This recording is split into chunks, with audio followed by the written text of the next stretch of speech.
Super Bowl champion Rob Gronkowski is gassed up for the matchup with the heavyweight reference telling Kay Adams this.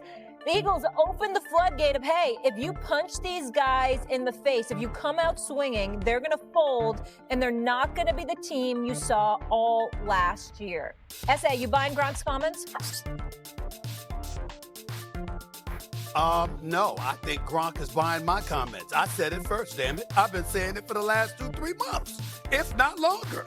What has happened? I said that the Eagles they got Kansas City punch drunk. I walked into the season believing that the aura of invincibility, per se, that Patrick Mahomes and Andy Reid and the Kansas City Chiefs had attached to them had drastically diminished, because it's not about losing, because anybody could lose. It's how you went down.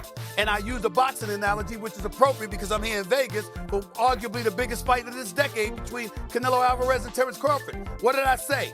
RC, DO. Anybody could get clipped. Anybody could get caught. We understand that. But when you get your ass kicked, that's an entirely different thing altogether.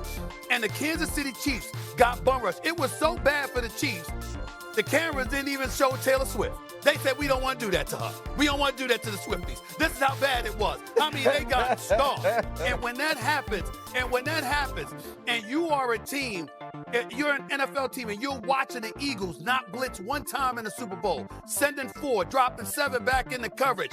You're talking about, what is it, 9 plays, and you can't do anything. 12 of your first 13 offensive possessions was 5 plays or less.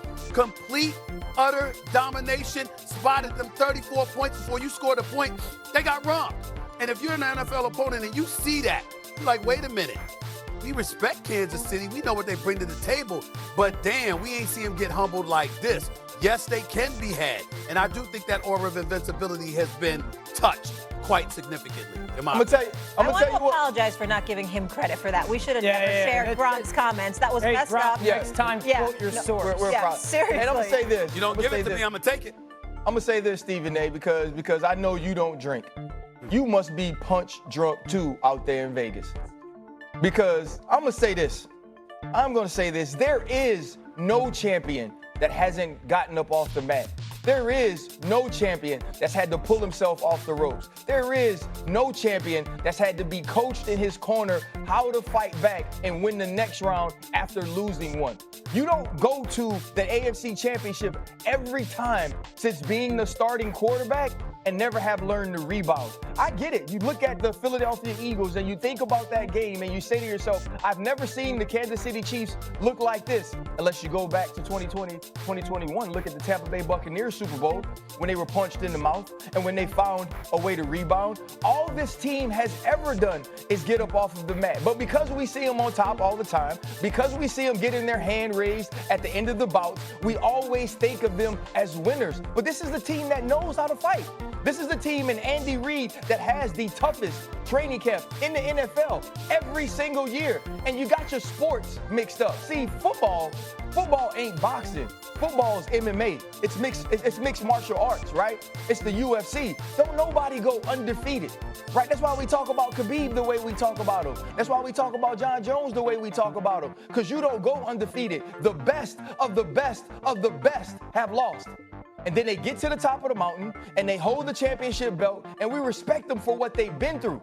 And that's who the Kansas City Chiefs are. Now, if a team is better, if a roster is better, if they get outplayed, then that's going to happen. But it ain't going to be because this team is scared to fight and doesn't know how to take a punch. Well, before Dio goes, first of all, if I got my sports wrong, you got your facts wrong, because Nurmagomedov never lost. John Bones Jones didn't lose in the UFC. That's so why the fact of the matter, I mean, they in the UFC. Stephen A. That's what I'm saying. I'm just using your analogy. That's what that was the point. The point I made was that's why we hold both of them in such high regard, because they never lost in the UFC. Okay. All right. No problem. What I'm saying to you is this: in the end, when it comes down to, I got it. What I'm saying to you is this, and I'll pass it to Dio. This is RC talking, Dio. Think about this for a second. You trying to tell me, this is the part that gets tricky. So you trying to tell me you see a team get stomped like that, a 3-time Super Bowl champion, a team that's been to 5 of the last 6 Super Bowls, that looks relatively invincible, and you see them get beat like that, And you, as a potential future opponent, don't look at them and say, aha, I'm seeing something today that I didn't see before. Not that you can't, of course, they're still explosive. Of course, they're still great. I'm not saying that. I'm talking about the fear factor that they may have instilled in you. They have been compromised to some degree. A champion like Gronk pointed that out, and I agree with him. I don't question the Chiefs' toughness. I question their ability to be explosive on offense. Yeah. I think there's real football questions about where their offense is right now, because if you go back to last season, their inability to be explosive with the football down the field, and when they do not hit it, that's more concerning to me than getting punched in the mouth. And so that's going to be the thing that would keep them away from the Super Bowl once again. It's not the physical, it's not the toughness. This defense got Chris Jones on it, man. This is a defense that has been probably one of the most physical defenses in football. So I have questions and foreshadowing concerns about the offense and the way that it plays football and their ability to go do that, but I don't question their toughness. And Stephen A., and respectfully to Gronk, stop using the Super Bowl as a comparison of, okay, this is how to go do it. One, that defensive line for Philadelphia had two cats go in free agency and get $100 million deals. Yep. With Milton Williams and Josh Sweat. Two, they had the defensive player of the year, or defensive rookie of the year, in Jalen Carter. So there's not a lot of defensive lines that are replicating the amount of talent that group had. Maybe Denver this year, maybe when it comes to that. So it's not like every defense that the Chiefs are going to play against has the horsepower when it comes to the Eagles. The Eagles were going to whoop up on a lot of offensive lines in that Super Bowl, okay? So I don't agree with the punch him in the face and they don't know how to respond thing, but I will say that this offense has question marks that if it does not get fixed and get better, the Super Bowl is not a conversation. I think that's the conversation to be had, right? Correct. Whether Tyquan Thornton, who I saw in game one, seemed to be the deep ball guy, especially once Xavier Worthy was injured, can he make some big plays for you? Can Hollywood Brown, who has the big fourth down, can Worthy get help? He start to push right? What's Rice? What does Rashee Rice look like when he comes back? Those are the questions that we should be asking about the Chiefs. And this is the other question I have about them, Dano and Stephen A. The loss of Justin Reed, who's now a New Orleans Saints, defense didn't look great. When you look at this defense and the way they're pieced together on the back end when it comes to their blitz responsibilities and coverage, that wasn't good. Agree. The open field tackling, the communication wasn't great. We haven't seen Steve Spagnuolo's defense look like that in a very long time. That was concerning to me. But it's not about physicality. Well, here's the part that's making me laugh. See, I don't mind deferring to y'all when it comes to football.